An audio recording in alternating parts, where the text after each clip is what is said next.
출애굽기 강의 24번째 시간입니다. 자유를 향해 부르시다 24번째 출애굽기 16장 1절에서 5절, 22절에서 35절. 하늘에서 양식이 비같이 내리다라는 제목으로 함께 은혜 나누겠습니다. 우리가 살아가면서 선택을 많이 하죠. 그런데 선택을 하고 난 다음에 꼭 그 선택에 대해서 만족하지 않는 경우들이 생기죠. 후회할 수도 있어요. 그리고 그 선택에 따른 일을 하면서도 시간을 보내면서도 확신하지 못하는 경우들이 종종 발생하거든요. 가장 큰 이유는 이 선택을 통해서 얻어진 유익이 있거든요. 근데 그 못지않게 이 선택을 했기 때문에 잃어버리거나 다른 선택을 했다면 그것을 통해서 얻어질 수 있는 유익이 지금의 이 선택에서는 얻어지지 못하기 때문에 그런 경우가 많은 거죠. 직장을 예를 들면 이런 겁니다. 내가 한 직장을 선택했어요. 안정된 월급이 나오는 거죠. 좋죠. 근데 한편으로는 계속 스스로가 물어보는 거죠. 계속 내 인생의 중요한 시간들이 정해진 시간이 거기에 들어가서 매여 있는 거죠. 거기에 내 시간과 또 내 이 선택에 따른 안정감과 맞바꾼 이 곳에서 내 인생의 시간이 점점 사라진다는 생각을 하면 좀 이 선택에 맞는가라는 갈등을 겪을 수 있어요. 반대로 내가 프리랜서인 경우도 마찬가지죠. 프리랜서가 되었을 때는 자유가 주어지죠. 내가 쉬고 싶으면 쉬는 거죠. 클라이언트와의 관계에서 내가 끊어내도 돼요. 소득이 줄어서 그렇죠. 끊어낼 수 있어요. 그리고 일하고 싶을 때 일을 하기도 하고 또 쉴 때 쉬고 싶은 자유가 주어지죠. 그렇지만 반대로 또 이 프리랜서들의 삶에는 불안함이 찾아오잖아요. 일전에 제가 방송을 보다 보니까 굉장히 유명한 작곡가인데 작곡을 많이 해서 히트곡도 많고 저작권료가 많이 들어올 작곡가인데 어느 방송에서 몇 년 전에 이렇게 방송을 보니까 명절 때 명절이면 대체로 이제 일을 중단하잖아요. 그때 스마트폰에 연락이 한 3일 정도만 안 하면 굉장히 불안하다고 하더라고요. 일이 끊길까 봐. 유명한 사람인데 굉장히 곡도 많고 저 사람은 부러울 게 없겠다 싶은 정도의 저작권을 받을 만한 사람인데도 불구하고 이 프리랜서로서 또 사람들이 나를 찾아주지 않으면 어떻게 하지 하는 거에 대한 이 습관적 불안이 찾아오는 거죠. 사람과의 관계도 마찬가지죠. 연애나 결혼을 할 때 늘 이런 고민들 많이 하죠. 그래서 크게 다퉈요.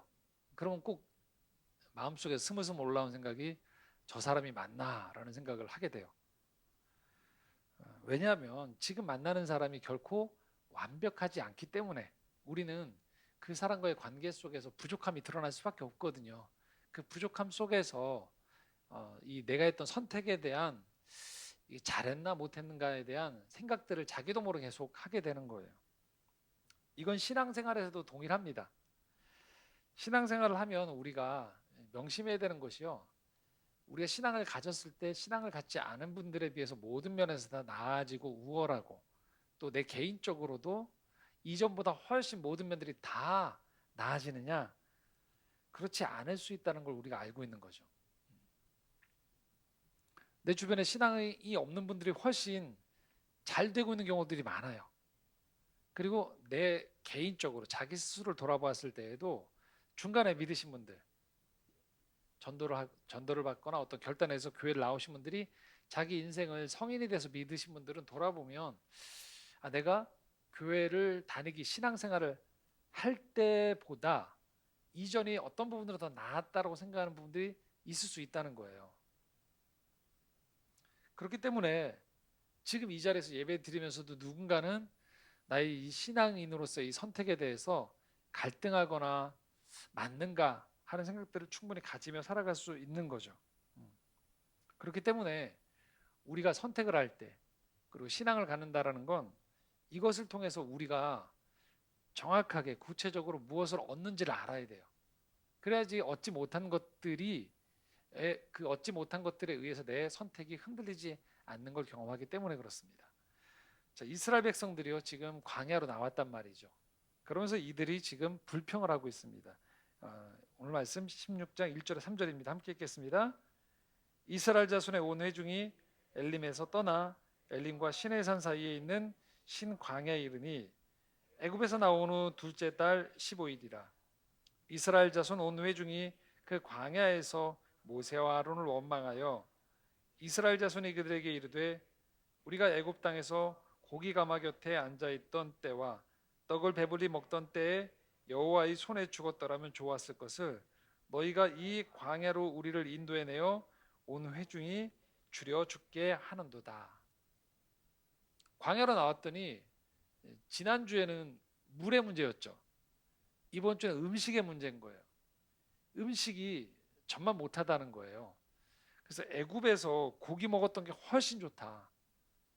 쉬운 말로 고기 먹다가 죽을 걸 괜히 여기 지금 광야로 끌어내서 여기 제대로 변변에 먹지도 못하가 여기서 죽게 생겼구나 해서 원망하는 거예요. 좀 과장이 돼 있어요. 왜냐하면 이들이 하나님이 이들을 애굽에서 왜 불러내셨습니까? 죽겠다고 했기 때문에 불러낸 거거든요. 분명히 이들이 지금 모세를 향해서 원망할 때 그냥 애굽에서 음식을 풍족히 먹다가 죽으면 훨씬 좋았을 걸 왜 광야에 불러내서 여기서 지금 이 고생을 시키냐고 이야기한단 말이죠. 그런데 분명한 사실은 이들은 애굽에서 아주 극심한 고통에 시달렸어요. 음식의 문제가 아니고 이들은 아주 극심한, 바로가 얼마나 무자비했습니까? 이들에게 계속 그 노동을 할 수 있는 조건들을 악화시키면서도 할당량을 채우라고 했단 말이에요. 갈수록 이들의 삶이 피폐해진 거예요. 하루하루 이들이 자기의 일상을 돌아보면 자기에게 부과된 이 노동의 무게가 너무 짓눌러서 깔려 죽을 정도였던 거예요. 자, 출애굽기 5장 6절 7절 이렇게 말씀했죠. 함께 읽겠습니다. 그러므로 이스라엘 자손에게 말하기를 나는 여호와라. 내가 애굽 사람의 무거운 짐 밑에서 너희를 빼내며 그들의 노역에서 너희를 건지며 변팔과 여러 큰 심판들로서 너희를 속량하여 너희를 내 백성으로 삼고 나는 너희의 하나님이 되리니 나는 애굽 사람의 무거운 짐 밑에서 너희를 빼낸 너희 하나님 여호와인 줄 너희가 알지라. 두 번이나 표현하고 있어요. 6절 7절 다 뭐라고 표현합니까? 애굽 사람의 무거운 짐 밑에서 너희를 빼냈다라고 6절 7절에 두 번 다 강조하고 계세요. 그러니까 이대로 두면 압사할 것 같은 거죠. 그러니까 사람답게 살 수 없는 지경에 이르게 된 거예요. 그래서 하나님이 이들을 그 짐 밑에서 빼내셨다고 얘기하는 거예요. 하나님이 보셨을 때에도 이 짐 밑에 깔려서 노동의 이 짐에 깔려서 살아가는 이스라엘 백성들이 살아가는 저 삶이 사람답게 사는 게 아닌 것처럼 보였던 거예요. 그래서 이들에게 사람답게 살 수 있도록 그 짐 밑에서 빼내신 거란 말이에요. 아무것도 못하고 그냥 일만 해야 되는 이 생활했어요. 자, 그런데 여기서 우리가 한 가지 질문을 분명히 해볼 수 있다는 거예요. 자, 무거운 짐 때문에 분명히 깔려 죽을 것 같은 하루하루가 고됐더라는 이 노동의 무게는 분명히 있어요. 그런데 중요한 건 이들이 노동을 마치고 집으로 돌아가면 집에서 식사를 하게 된단 말이죠. 그러면 여러분, 집에서의 식사가 좋을까요? 아니면 이 광야에 200만 명이 나와서 지금 이동하면서 먹는 식사가 좋을까요? 우리가 한 번은 그럴 수 있죠. 한 번은 저녁에 풍성한 식탁을 차릴 수 있죠. 캠핑이라고 생각하면. 그렇죠. 근데 이게 매일 반복되면 어떻게 됩니까? 그렇지 않죠. 광야에서 나왔단 말이죠. 지금 이들은. 낮에는 엄청난 고열이, 밤에는 엄청난 냉기가, 그 속에 200만 명의 사람들이 지금 광야에서 길을 가고 있어요. 자, 어떨까요? 식사를 제대로 할 수 있을까요? 당연히 애굽에서의 식사에 비해서 부실할 수밖에 없겠죠. 그래서 이들이 부족하다고 느끼는 거예요. 비교가 되는 거예요. 낮 시간대의 노동은 죽을 것 같았지만 밥 문제로, 식사 문제로 돌아오기 시작하니까 비교가 되면서 애굽하고는 비교가 안 되는 거죠. 그때 거기에 집중이 되시죠. 우리도 마찬가지죠. 살아가면서 몸이 건강하지만 항상 우리를 괴롭히는 건 뭡니까? 약한 부분인 거죠. 어디가 아프면 온통 그 아픈 부위로 인해서 온 신경이 거기에 쏠리게 되는 거예요. 일을 할 때도 마찬가지인 거죠. 일을 할 때에도 일이 다 잘 돼도 한 가지 일이 잘못되면 어떻습니까? 거기에 집중을 하게 되죠. 그렇기 때문에 우리가 살아가면서 멀티로 일을 많이 하는 사람들 있죠. 가만히 보고 있으면 우울함들이 좀 있어요. 이 내면에. 그러니까 일이 많이 벌리지 않고 일을 많이 벌리는 사람들의 내면에 보면 우울함이 좀 있어요. 왜 그러냐면 잘 되는 일도 많지만 안 되는 그 한 가지 일이 계속 마음에 이 잡아당기는 거죠. 우울함으로. 그 일이 안 되고 있는데라고 생각하는 거예요. 잘 되고 있는 일이 많음에도 불구하고. 이스라엘 백성 또한 마찬가지인 거죠. 이제 노동의 그 짐에서는 해방됐지만 뭐예요?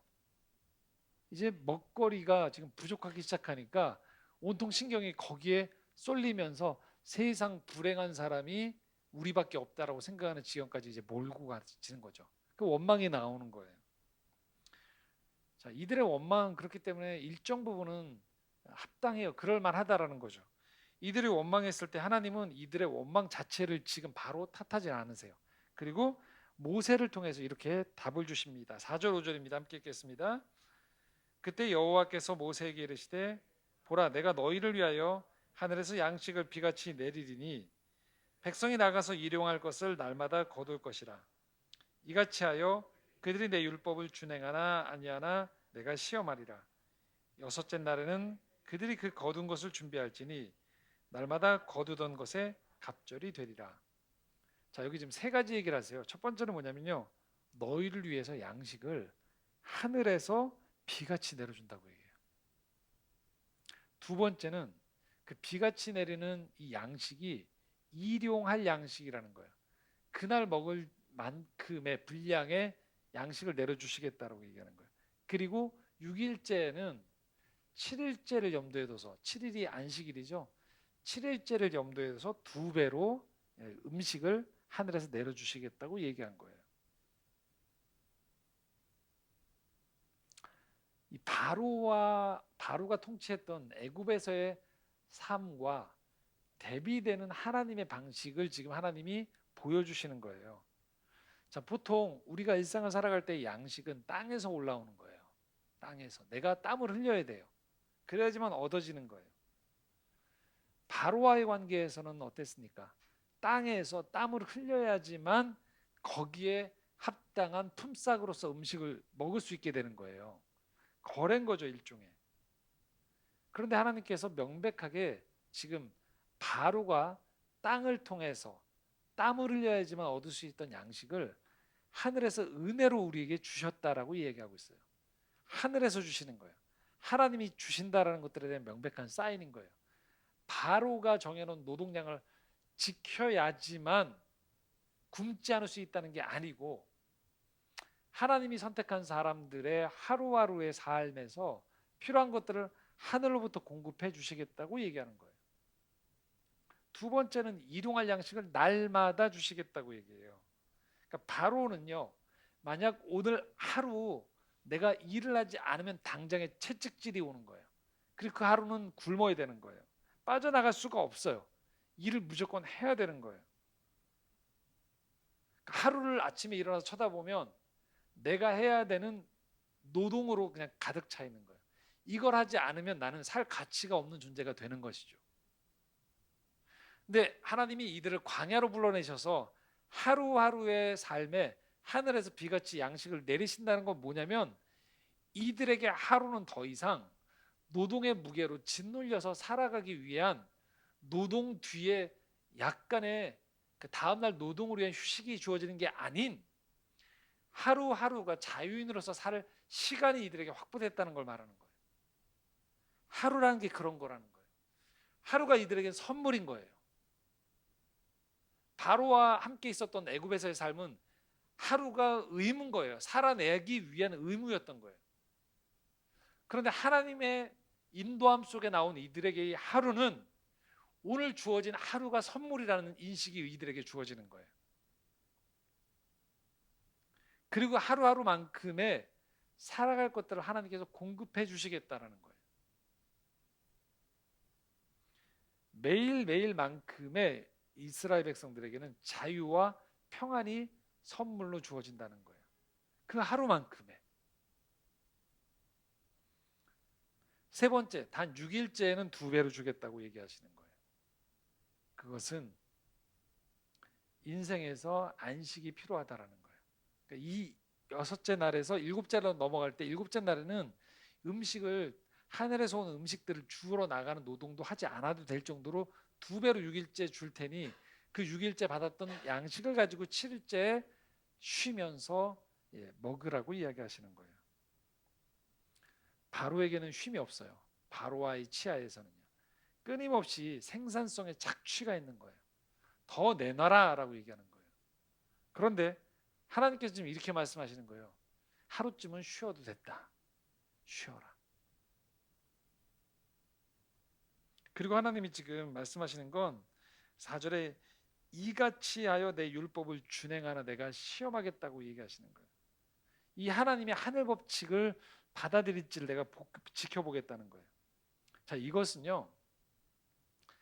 하나님이 지금 바로가 제공하는 삶하고 경쟁하지 않겠다는 걸 말하는 거예요. 그러니까 내가 바로보다 훨씬 나아. 영어로 more가 아니에요. 하나님 지금 different를 얘기하시는 거예요. 난 달라. 바로보다 얼마나 먹을 걸 더 주겠냐 이거 지금 얘기하는 게 아니라는 거예요. 바로 때는 식사의 종류가 3가지였으면 나는 5종을 줄게 6종을 줄게 이게 아닌가라는 거예요. 하나님의 관심은 너희들이 자유인으로 살 수 있게 해줄게 초점이 맞춰져 있는 거예요. 그러니까 이런 겁니다. 전에는 애굽에서의 삶에서는요 글자나 숫자를 몰라도 되는 거예요. 그냥 바로가 하라는 대로 하는 거예요. 그냥 그 하루만큼의 일을 하고 바로가 주는 양식을 먹는 거예요. 그 다음날 일어나면 또 뭐 합니까? 또 일을 해야 되는 거예요. 자유인이 됐다는 건 뭘까요? 이들에게 글과 숫자가 주어진다는 거예요. 자, 글이 주어진 사람, 글을 읽을 줄 아는 사람이 이제 뭐 할 수 있을까요? 지식을 쌓을 수 있는 거예요. 지혜를 쌓는 거예요. 또 뭐예요? 자기가 창작을 할 수 있게 되는 거예요. 예술 활동을 할 수 있게 되는 거예요. 시를 읽을 줄 아는 사람이 되고 시를 쓸 줄 아는 사람이 되는 거죠. 숫자를 아는 거예요. 전에는 그냥 하루만큼의 노동을 하라는 대로 했느냐 안 했느냐의 여부만 있었다면 이제는 이 숫자를 계산하면서 발전할 수 있는 사람이 되는 거예요. 그러니까 이 세계는요. 글자와 숫자를 아는 세계에 도래하면 이게 그렇게 중요한 게 아니에요. 너 글자 알아? 너 셈할 줄 알아가 중요한 게 아니에요. 이거를 터득하고 난 다음에 뭐 할까요? 너는 그래서 어떤 책을 읽었는데 너는 어떤 글을 지을 수 있는 데를 말하는 거예요. 숫자를 알게 돼요. 그럼 그 숫자를 가지고 뭐예요? 얼마나 많이 가졌는 데가 아니고요. 그 숫자를 가지고 얼마나 편리를 개발해낼 수 있고 발전을 도모할 수 있는 데를 물어보는 거예요. 지금 이스라엘 백성들은 애굽에 있을 때는 노예로 살면 됐었어요. 노예로 살면 된다는 건 뭐냐면 때리면 맞는 거예요. 일하라고 하면 일하는 거예요. 이 사람들한테는 설계도를 그릴 필요도 없어요. 적당히 감시자의 눈을 피해서 오늘 하루를 잘 보내면 그냥 일당이 나오는 거예요. 저녁 되면 양식이 제공되는 거예요. 그거 먹고 쉬고 다음날 또 일하러 가는 거예요. 그럴 때는요 어떻게 하면 더 쉬운 일, 편한 일이 없을까를 찾는 거죠. 벽돌을 많이 나른다고 해서 이 사람이 승진하거나 노예 신분을 벗어날 일이 없어요. 자, 이런 세계에 살면 통제와 수능만 있을 뿐인 거죠. 열심히 산다고 해서 발전 있는 건 아니에요. 하나님이 이스라엘 백성들을 불러내셨을 때는요 이제는 그런 삶이 아닌 다른 삶으로 하루하루를 채워가라고 불러주신 거예요. 이제는 우리가 하나님을 믿는다는 것, 노예의 삶이 아닌 자유인의 삶으로 불렀다는 건요 이 하루가 하나님이 주신 선물의 하루라는 것, 시간이라는 걸 내가 기억하는 거예요. 위로는 창조주 하나님을 인정하면서 하루하루의 삶을 내가 어떻게 다른 존재로 살아갈 수 있는지를 고민하는 거예요. 삶에서 생산성 못지않게 휴식의 균형을 이루면서 조화를 이루면서 참 사람답게 살아가는 걸 터득해 나가는 걸 말하는 거예요. 하나님께서 애굽에서 이스라엘을 이끌어내신 이유는 애굽보다 식사를 잘하게 하려고 하는 정도가 아니라는 거예요.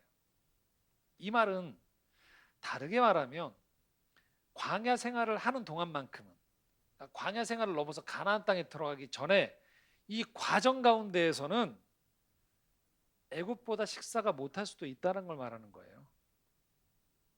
평생 그렇다는 게 아니고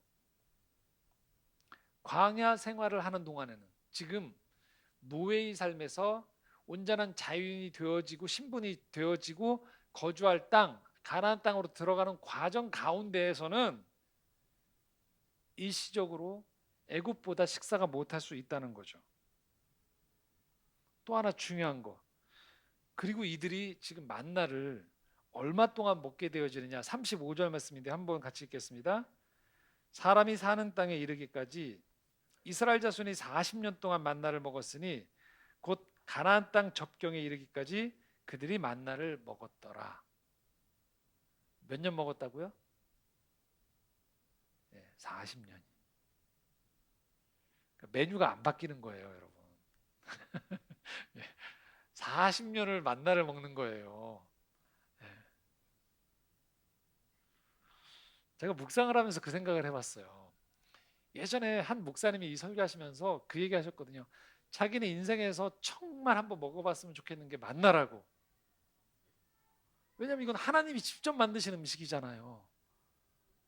그렇죠. 근데 40년을 먹는 거는 좀 우리가 생각이 좀 달라지지 않겠어요, 여러분? 어제 먹었는데 오늘 먹고 오늘 먹었는데 또 뭐예요? 내일인 거예요. 그러니까 아빠 내일 메뉴가 뭐야? 그럼 뭐예요? 만나요. 1년이 아니고요. 40년.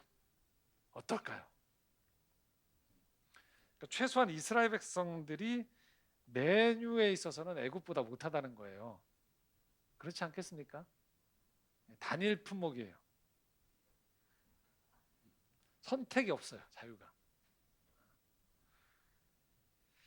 하루 이틀이 아니고 1년도 아니고 40년 동안 하늘에서 내려지는 만나를 계속 먹는 거죠.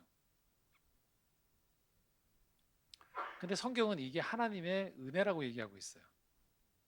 그리고 명백한 건 지금 이스라엘 백성들이 가고 있는 곳이 어디입니까? 광야인 거예요. 광야를 걷고 있는 동안에 적합한 식사가 만나였던 거예요. 200만 명, 아이까지 합쳐서 200만 명이 거주하면서 이동하면서 40년 동안 이 광야에서 그들이 먹을 수밖에 없는 최선의 음식은 만나였던 거예요. 이 음식을 얻기 위해서 어디와 전쟁해야 되지도 않고요. 내일은 음식이 사라질까에 대한 두려움이 있는 것도 아니고. 그러나 이들이 포기해야 되는 건 뭐다? 메뉴의 다양성. 이건 포기하는 거예요. 자, 이걸 우리에게 한번 적용해 볼 필요가 있을 거예요. 하나님이 인도해 주신다고 우리가 고백을 해요. 근데 우리가 그 하나님의 인도 속에서요. 모든 게 다 풍요로워지고 다채로워지고 매일 새로워지고 설레고 모든 것들이 다 좋지 않을 수 있다라는 거예요.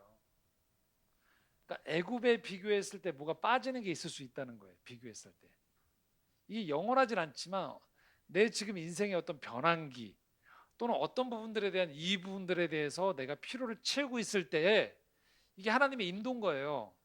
인도지만 이 인도함 속에서 모든 것들이 다 색다르고 남다르고 내가 봤을 때 전보다 훨씬 이게 하나님의 선택의 인도하심 속에서 여기 왔으니까 무조건 다 좋아야 된다가 아니라는 거예요.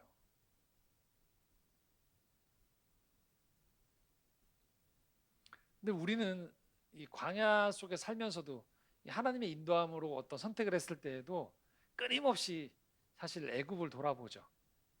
경제적인 면을 돌아보기도 해요. 그때가 훨씬 좋았다고.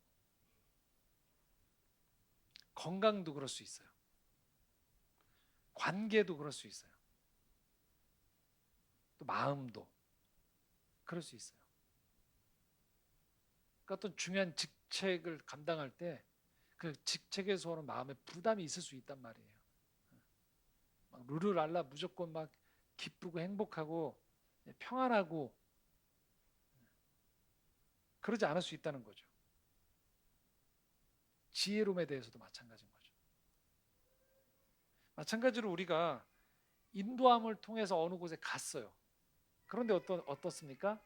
이 인도함으로 인해서 벌어지는 어려움이 있는 거죠. 아이를 출산해 보신 분들은 이 경험 다 해보세요. 얘를 괜히 낳나. 왜냐면 힘들거든요. 아이를 키우는 게. 이 아이가 잘못된 게 아니에요. 사랑의 결실이에요. 그리고 분명히 이 아이는 크면 자기 몫을 할 거예요. 하지만 과정 가운데에서는 부모들은 무수한 고민들을 하게 돼요. 어려움이 따르는 거죠. 남들이 부러워하는 어떤 곳에 갔어요. 선택을 받아서 인도하면서요. 남들은 다 부럽다고 하는데 본인은 뭡니까? 그 안에서 많은 고민을 하는 거예요. 너무 치열한 거예요. 내려놓고 싶은 거예요. 이게 분명히 합격했을 때, 그곳에 들어갔을 때 하나님의 인도함이라고 분명히 생각했음에도 불구하고 그곳에서 벌어지는 어려움 자체가 나를 당황시키는 거죠. 물론 우리가 늘 이야기하지만 구분할 필요는 있죠. 그 어려움 속에서 분별하는 가운데에서 이것이 맞지 않는 곳이구나, 또는 이 시기까지는 하나님의 인도함으로 여기까지지만 그 다음 단계로 옮겨갈 수 있는 거죠. 무조건 버티는 게 능사는 아니니까요. 하지만 우리가 또한 명심해야 되는 것은 하나님의 인도함의 선택이 반드시 모든 면에서 다 이전보다 나아지고 우월하고 나에게 다 좋은 것으로만 가득 채워지지 않는다는 사실 또한 우리는 명심해야 되는 거예요. 인도함을 받고도 이스라엘 백성들은 만나만 40년을 먹는 거예요. 애굽에서는 다양한 고기를 먹었지만, 야채도 먹었지만 광야에서는 메추라기와 만나, 두 가지 종류를 가지고서 먹는 거죠. 왜요? 지금은 광야니까. 예수님이 광야에서 시험을 받으셨어요. 마태복음 4장 1절에 4절인데 한번 같이 읽겠습니다. 그때 예수께서 성령에게 이끌려 마귀에게 시험을 받으러 광야로 가사 40일을 밤낮으로 금식하신 후에 줄이신지라. 시험하는 자가 예수께 나와서 이르되 내가 만일 하나님의 아들이거든 명하여 이 돌들로 떡덩이가 되게 하라. 예수께서 대답하여 이르시되 기록되었으되 사람이 떡으로만 살 것이 아니요 하나님의 입으로부터 나오는 모든 말씀으로 살 것이라 하였느니라 하시니. 예수님이 광야에서 40일을 금식하셨단 말이에요. 그럼 금식한 사람한테 가장 필요한 게 어떤 것이냐? 음식이겠죠. 사탄이 유혹을 해요. 어떻게? 떡으로 만들어 봐라. 만들 능력이 있죠, 예수님이.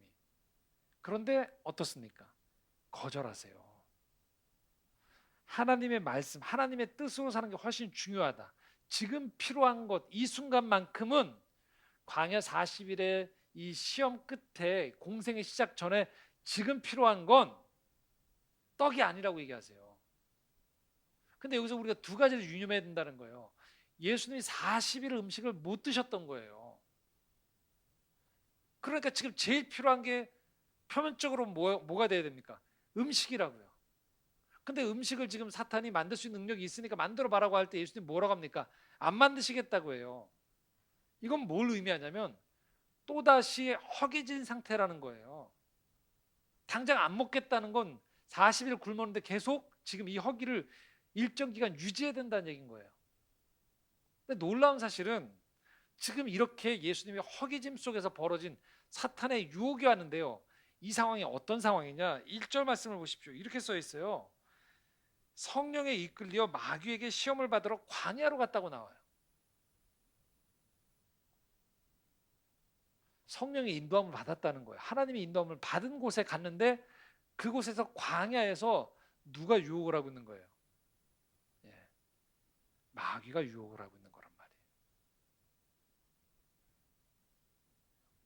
어떻게 이럴 수가 있지? 하나님이 인도하신 곳이면 그곳이 잘 차려진 묵상하기 좋은 장소에 방해하는 사람도 없고 하나님이 천사들을 옆에 붙여주셔서 온통 40일 동안 공생애를 차분하게 준비할 수 있는 그 환경으로 마련되어지면 좋은 것을 마귀가 시험하는. 근데 여기 성경에 뭐라고 써 있어요? 성령이 이끌렸다고 돼 있어요. 인도 안 받은 장소에 마귀가 찾아온 거예요.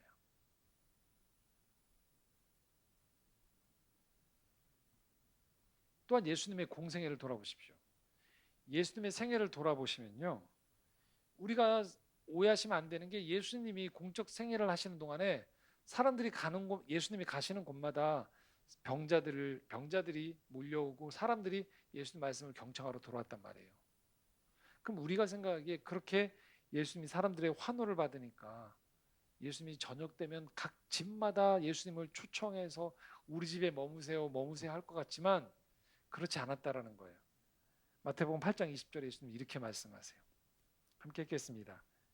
예수께서 이르시되 여우도 굴이 있고 공중에 새도 거처가 있으되 인자는 머리 둘 곳이 없다 하시니라. 그러니까 오늘날로 치면 예수님이 공생의 3년 동안 해결이 안 된 게 있던 거예요. 주거 문제인 거예요.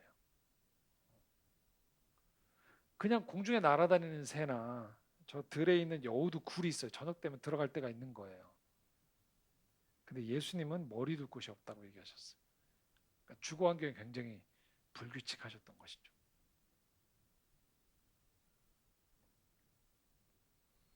예수님의 공생애가 예수님의 자아실현이었습니까? 아니었죠.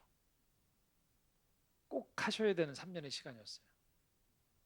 그럼 우리 생각에 마땅히 그 3년 동안 예수님이 가는 곳마다 거처가 즉각 환대하고 따뜻한 밥에 사람들이 편안하게 잘 주무셔야지 그 다음날 또 사역을 할 수 있으니까 그런 환경이 제공돼야 될 것 같은데 예수님이 뭐라고 하시냐면 머리 둘 곳이 없다라고.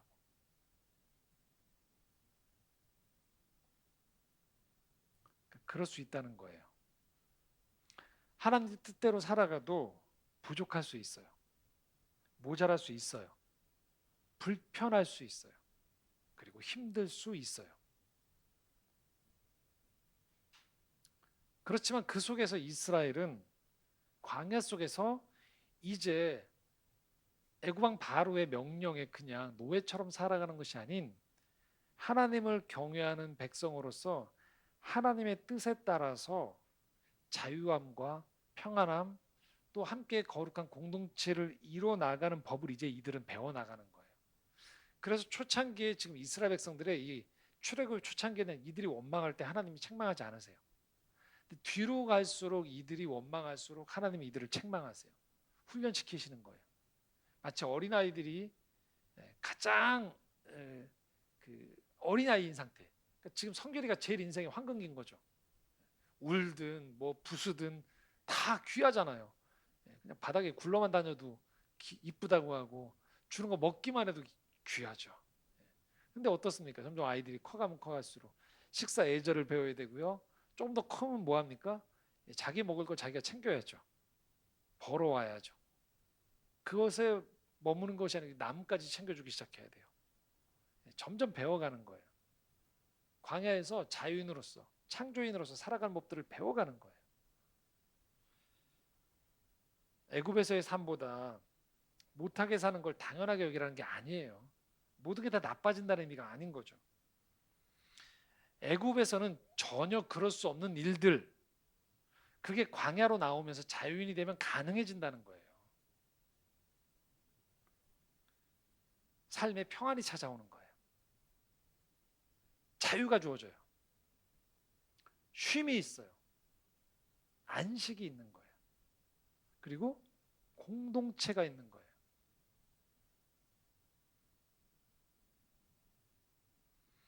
애굽의 습성대로 살면 이스라엘 백성들은요, 머릿속에 계속 광야에서도 뭐 해야 되냐면요, 7일 동안 계속 일만 해야 되는 거예요. 근데 광야에서의 삶은 그렇지 않은 거예요. 그렇기 때문에 하나님은 이 광야에서 이들을 새로운 삶으로 인도한다는 거예요.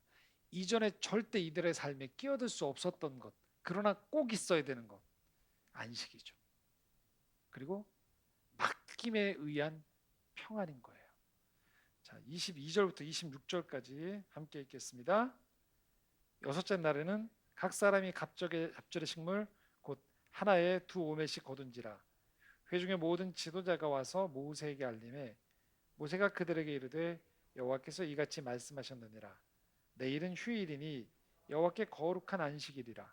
너희가 구울 것은 굽고 삶을 것은 삶고 그 나머지는 다 너희를 위하여 아침까지 간수하라.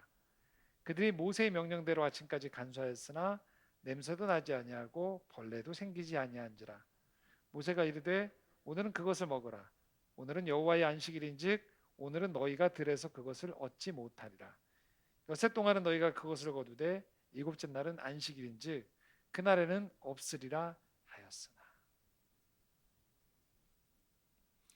우리가 하나님을 믿게 되어지면 절대 포기하면 안 되는 게 있어요. 안식이에요.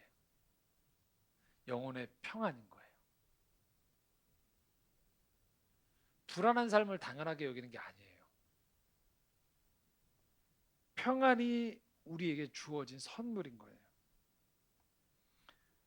하나님이 이렇게 말씀하시는 겁니다. 너희는 생명의 호흡을 가진 살아있는 존재라고 얘기하시는 거예요. 살아있는 존재는요, 일이 있으면 쉼이 있는 거예요. 낮이 있으면 밤이 있고요, 빛이 있으면 어두움이 있는 거예요.